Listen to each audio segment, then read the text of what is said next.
ஹாய்ங்க. எப்படி இருக்கீங்க? நான் சூப்பரா இருக்கேன். நான் இந்த வீடியோல உங்க கூட ஷேர் பண்ணக்கூடிய விஷயம் என்னன்னு கேட்டீங்கன்னா, அஜித் குமார். ஒரு 3 நாளைக்கு முன்னாடி அஜித் கார் ரேஸ்ல இது பண்றாங்க. அவர பார்க்கக்கூடிய ரசிகர்கள் அவர கொண்டாட்டமா இதுன்னு சவுண்ட் குடுத்துட்டு, விசில் அடிச்சுட்டு பார்த்துட்டு இருக்காங்க.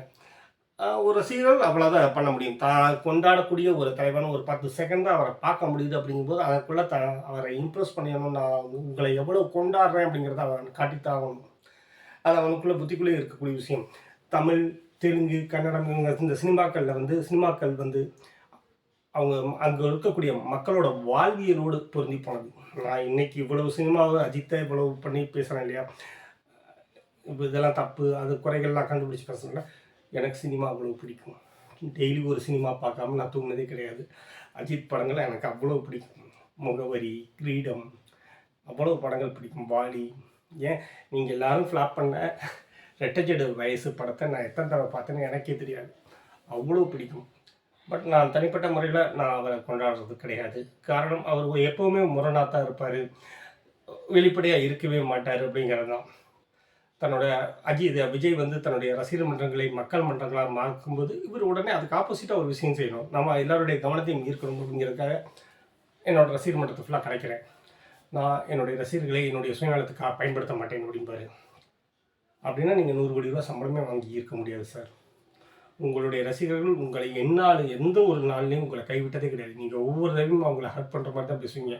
அவங்க வாழ்க இவங்க வாழ்கன்னு சொல்கிறீங்களே, நீங்கள் எப்போ வாழ்க்கிறீங்க அப்படின்னு நீங்கள் 30 வருஷம் கழித்து ஒரு கேள்வி கேட்குறீங்க. நீங்கள் ஒரு சினிமாவுக்கு வந்த புதுசில் தலைவாசல் விஜய் கிட்ட எங்கிட்ட இப்படி எல்லோரும் வந்து ஆட்டோகிராஃப் வாங்க மாட்டாங்களா, நானும் பெரிய நடிகர் ஆயிடுவேன்ல அப்படின்லாம் ஆசையாக கேட்டிருக்கீங்க. உங்களுக்கு ஒரு உயரம் வந்ததுக்கப்புறமா உங்களுடைய ஏணிகளை நீங்கள் உதச்சி தள்ளுறீங்க. அதுதான் நிஜம். இன்றைக்கி 150 கோடி ரூபாய்க்கு குறைஞ்சி நான் சம்பளம் வாங்க மாட்டேன் அப்படின்னு நீங்கள் சொல்கிறதுக்கான தகுதி வந்ததுக்கான காரணம் உங்களுடைய ரசிகர்கள் உங்களுடைய படத்தை முண்டி அடித்து போகிற பார்க்குறதுனால தான். நீங்கள் எவ்வளோ தான் இக்னோர் பண்ணுங்கள், ஒரு பட ப்ரொமோஷனுக்கு வந்து ரசிகர்களை சந்தோஷப்படுத்துறது கூட நீங்கள் தயாராக இல்லை. நான் சினிமாவில் மட்டும்தான் நடிப்பேன், அதை தாண்டி வெளியில் வரவே மாட்டேன் அப்படின்னு சொல்லிட்டு இருப்பீங்க. இருந்தாலும் பரவாயில்ல, என் தலைவன் அப்படித்தான், அவர் கெத்தியா அப்படின்னு சொல்லிட்டு வருவோம். அப்படி இன்றைக்கி நான் இந்த வீடியோ போகிறேன்ல, இந்த வீடியோ கீழே கூட என்னை திட்டத்தான் செய்வாங்க. ஏன்னா நீங்கன்னு சொல்லுவாங்க, இல்லைன்னா ஏதாவது ஒரு கேவலமான கெட்ட வார்த்தையை கூட வச்சு திட்டத்தான் செய்வாங்க. ஏன்னா உங்களுடைய ரசிகர்கள் யாரும் உங்களை விட்டு கொடுப்பதே கிடையாது.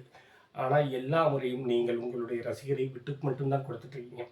ஃபாரினில் போய் இருக்கீங்க, அமைதியாக இருங்கன்னு சொல்லிட்டு போயிடலாம். அதுக்கு மேலே அவங்க என்ன அவங்க கத்துறது விஷயத்தை தாண்டி அவங்க வேறு என்ன செஞ்சுட்டு போகிறாங்க?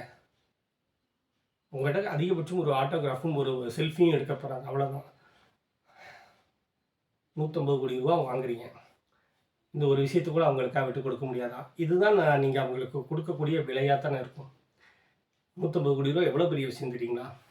இன்றைக்கி ஒரு விவசாயி விவசாயி விடுங்க, வேறு யார் இந்த இந்தியாவிலே பெரிய ஆள்? பிரசிடென்ட். இந்தியாவின் முதல் குடிமகன் தன் வாழ்நாள் முழுவதும் முதல் குடிமகனாகவே, இப்படி 5 வருஷத்துக்கு தான் மாறாமல் வாழ்நாள் ஃபுல்லாகவே அவர் வந்து குடிமகனாகவே இருந்தாலும் நீங்கள் ஒரு படத்துக்கு வாங்கக்கூடிய சம்பளத்தை அவர் தன் வாழ்நாள் முழுவதும் பிரசிடெண்ட்டாக இருந்தால் கூட வாங்க முடியாது அப்படிங்கிறது தான் நிஜம்.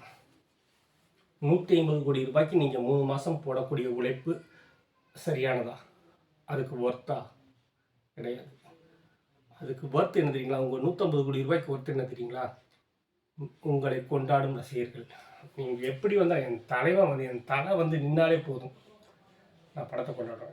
உடனே தலைன்னு சொல்லாதீங்க, அல்டிமேட் ஸ்டார்னு சொல்லாதீங்க அப்படின்னு புனித பட்டம் போட்டுக்கிட்டு அந்த பட்டத்தை எல்லாம் நீங்கள் திறந்துடுறீங்க. ஓகே, அப்படின்னா விட்டுறணும். ஒரு விஷயம் நமக்கு பிடிக்கல, உண்மையிலேயே பிடிக்கல அப்படிங்கிற பட்சத்தில் விட்டுறணும்.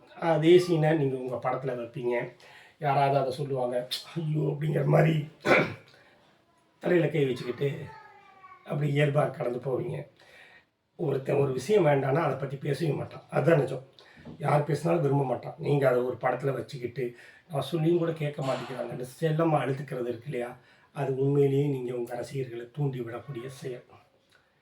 நீங்கள் உங்களுடைய ரசிகர்களை நீங்கள் சுயநலத்துக்காக பயன்படுத்த மாட்டீங்க அப்படின்னா நீங்கள் விளம்பரத்துலேயும் நடிச்சிருக்கக்கூடாது அப்படிங்கிறது தான் நிஜம்.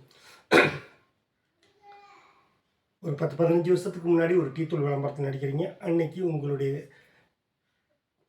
பைக் ரேஸுக்கு பணம் தேவைப்பட்டுச்சு, ஒரு டீத்தூள் விளம்பரத்தில் நடிச்சிங்க. அன்றைக்கி இந்த டீத்தூளை வாங்கி சாப்பிடுங்க அப்படின்னு சொல்கிறது உங்களை பார்க்கக்கூடிய ரசிகர்களை மட்டும்தான் நீங்கள் பயன்படுத்தியிருக்கீங்க. இன்றைக்கி எந்த விதமான சத்தும் இல்லாமல் ஒரு கூல்ட்ரிங்க்ஸ்க்கான விளம்பரத்தை போடுறீங்க. அது எந்த சத்தும் கிடையாதுங்கிறது உங்களுக்கும் தெரியும், எனக்கும் தெரியும், எல்லாருக்கும் தெரியும். அதையும் தாண்டி வாங்கி குடிப்பான் உங்கள் ரசிகன். ஒரு ரீல்ஸ் போடுறதுக்காக நீங்கள் ஆடு கொடுக்கும்போது ரீல்ஸ் போடுறதுக்காகவாவது அதை வாங்கி குடிக்க ஆரம்பிப்பான். நீங்கள் உங்களுடைய ரசிகர்களை பயன்படுத்த தான் சார் செய்வீங்க. எப்போவுமே உங்களுடைய லைம் லைட்டில் நீங்கள் இருக்கணுங்கிறது மட்டும்தான் உங்களுடைய புத்திக்குள்ளே இருந்துகிட்டே இருக்குது. இன்றைக்கி விஜய் படத்தை பற்றின இல்லை விஜய் பற்றின ஒரு அப்டேட் வருது அப்படின்னா அடுத்த 2 மணி நேரத்தில் 3 மணி நேரத்தில் இல்லை அதிகபட்சம் ஒரே நாளில் உங்களுடைய அப்டேட் வந்துடும். கண்டிப்பாக உங்களுக்கு தொழில் ரீதியான அப்டேட் வரவே வராது, அதுக்கான வாய்ப்புகள் கிடையாது. அஜித் விமான நிலையத்துக்கு சென்றார், என்றைக்கோ சென்றிருப்பீங்க, ஆனால் கரெக்டாக விஜய் வந்த அப்டேட் வந்த மறுநாள் அந்த அப்டேட் வரும். உங்களுடைய ஃபோட்டோஸ் ரிலீஸ் ஆகும். Unseen photos from Ajith. உங்களை நீங்கள் மார்க்கெட்டிங் பண்ணுறதுல தெளிவான ஆள் சார், பக்காவான ஆள். இப்போவும் எனக்கு கீழே வரக்கூடிய திட்டுக்கள் எல்லாமே உங்களுக்கான பாராட்டுக்கள் தான், சரிங்களா? நான் சொல்ல வந்தது என்னென்னா,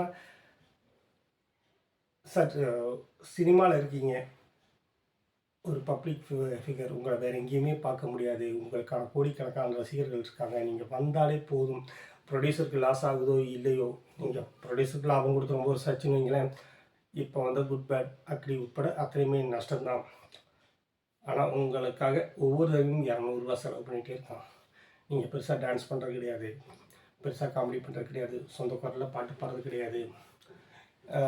ஏன் கொஞ்சம் டை அடித்து கொஞ்சம் ப்ரெசண்ட்டாக தெரியணும்னு கூட நீங்கள் ஆசைப்படுறது கிடையாது. நானாகத்தான் இருப்பேன் அப்படின்னு தான் வரீங்க. படம் ஃபுல்லாக நடக்கிறீங்க. ஆனாலும் உங்களை ரசிகர்கள் ரசித்து கொண்டிருக்கிறார்கள், கொண்டாடி கொண்டிருக்கிறார்கள். நீங்கள் அவருக்கு என்ன தான் பண்ண போகிறீங்க?